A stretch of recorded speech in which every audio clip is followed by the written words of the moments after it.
Well, it's October in Colorado, so that means 50s in the morning and maybe even 90 in the afternoon. So I'm going to go out for a ride and take advantage of this great weather.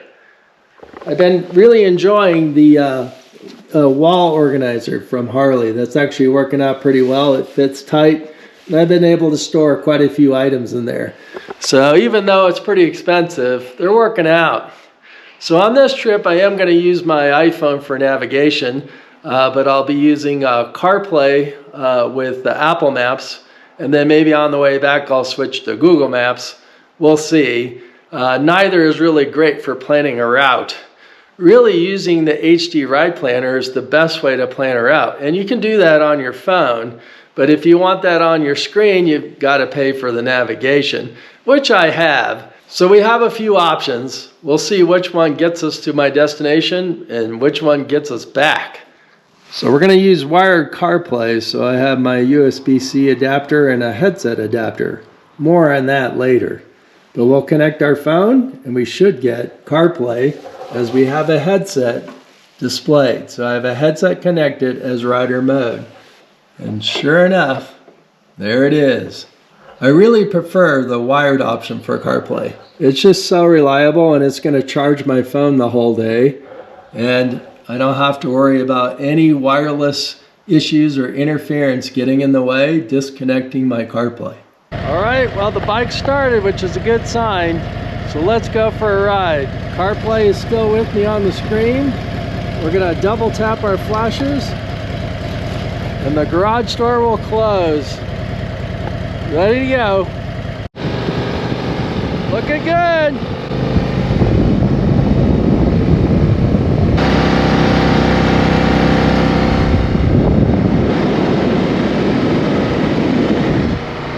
Gotta love Colorado. It's a great place to ride.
Well, you know it's fall when you start seeing the pumpkin patches. Awesome stuff.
toasty. Beautiful out though for fall. How about that?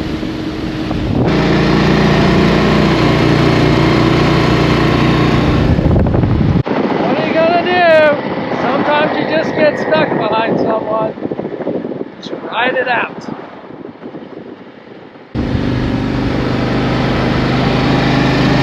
Quick stop for gas. It's now 93 degrees at noon. I'm in Burlington, Colorado.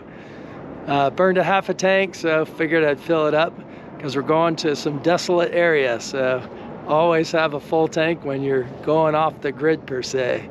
Bike's performing great, no issues at all. I'm gonna get this liner off. It's just way too hot at this point. I'm really glad I have my mesh jacket. I've really enjoyed it this summer. And it has a zip-in liner, which I've been using because it's been in the 50s every morning. But now, here I am, 93, so guess what? Zip it out and you're good to go. Really love this jacket.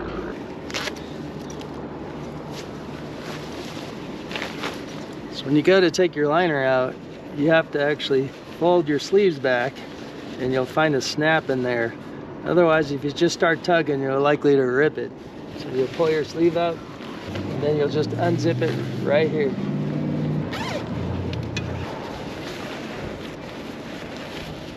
Gotta love the mesh. It keeps you from burning up. It may protect you a little bit if you fall off. Maybe not much, but it's certainly lightweight and lets all the air through. So we got quite a bit of a side wind now. It was behind us so far today, but now it's alongside. I do love the Road Glide. I think the Road Glide does such a great job, especially in these conditions. Wide open with a lot of wind. The handlebars are completely still. I'm not fighting them at all. So you Street Glide and Road Glide owners can debate it in the comments, but I'm sold.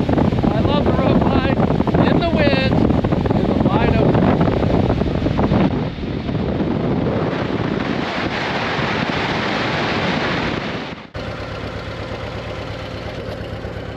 Central time zone, just lost an hour, but we'll get it back. Well, you may ask yourself, if you live in Colorado, why on earth would you ride to Kansas? More specifically, St. Francis, Kansas. And that's because of the St. Francis Motorcycle Museum.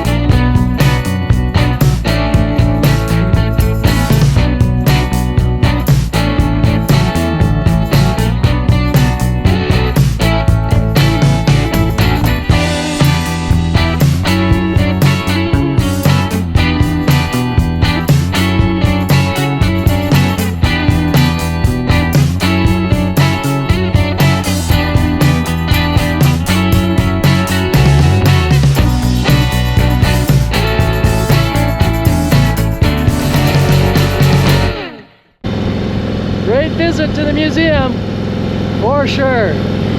Well worth the ride.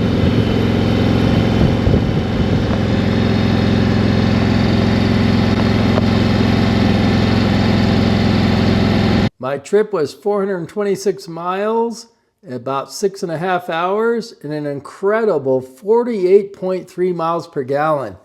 I can tell you that VVT sure does add miles to every tank. We certainly killed a few bugs in a couple places, but the bike performed outstanding.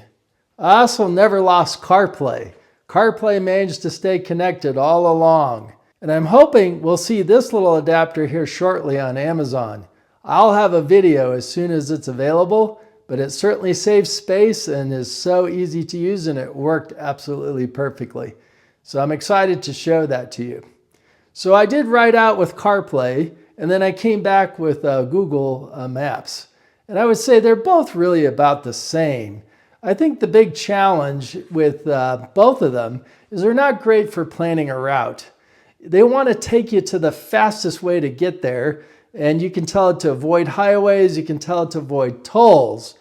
but it still wants to take you to the fastest way, not necessarily the scenic way. And using HD Ride Planner allows you to drag roads around, and then you can really customize and save that. Well, with either Apple Maps or Google Maps, you have to add stops. So you have to add a stop along the way to get it to switch over to the road that you want, which can be a bit of a pain. So in my case, I opted to add a gas station stop, just because I knew I would need gas, and I had a period of time at the end that there was going to be nothing. So I chose to add a gas stop, which allowed me to pick the road that I wanted. But with either Google Maps or Apple Maps, it is just difficult. And with Apple Maps, when I started my navigation, it was showing me the time to my destination of my gas stop, but it wouldn't show me the time I was going to arrive at the final stop. It just wanted me to get to the next stop on the list, and then from there it updated. Now with Google Maps, it seemed to get the arrival time correct, even though I had a gas stop in the middle. So they both work. A couple other things, I think Apple Maps does a good job of showing you what road you're on. It's always there. With Google Maps, the name of the road kind of scrolls by occasionally. But if you just want to confirm you're on the right road, Apple Maps is always showing it to you. Now, Google Maps shows you the speed limit, but it also shows you the GPS speed of your bike. But I really found that frankly frustrating, because I know Harley Davidson speedometers have always been wrong. And with my 2018 and my Power Vision, I could calculate that, I could correct for it, so I could make it more accurate. But it drives me nuts. All Harleys seem to be 3 to 4 miles an hour faster than you're actually going. So that GPS speed that was on the display, frankly, just irritated me. But now it does move around a lot, so who knows how accurate it is. But the Apple Maps and the Google Maps both showed the speed limit. For whatever reason with the Google Maps, it took quite a while for the speed limit to show up. I rode quite a while before it appeared. And I've had other viewers tell me, hey, how do you get the speed limit on Google Maps? Well, I'm not sure if it just needed to download the map or what, but it took a while for that to display. So which is better? Well, really they're both the same to me. They both got me there, and they both took me to the gas stop, which gave me the road that I really wanted, which was not the fastest road, but the more scenic route. So both of them worked just fine, and I had no issues with Carplay dropping, so both maps stayed up the entire time, and my phone was completely charged when I got back. Okay, how about the bike in general? Well, first of all, we got to 93 degrees by the time we got to Kansas, and I never felt any heat from the bike. I think the cooling system on these new touring models is really incredible. It's just reduced all that heat from the cylinder heads rolling up your leg and just heating you up all day, like riding an oven. The bike was completely cool really the entire time. So kudos to Harley on their coolant design. It's not very intrusive on the look of the bike, and it performs really well. I think another big advantage is these air deflectors. I really found them useful.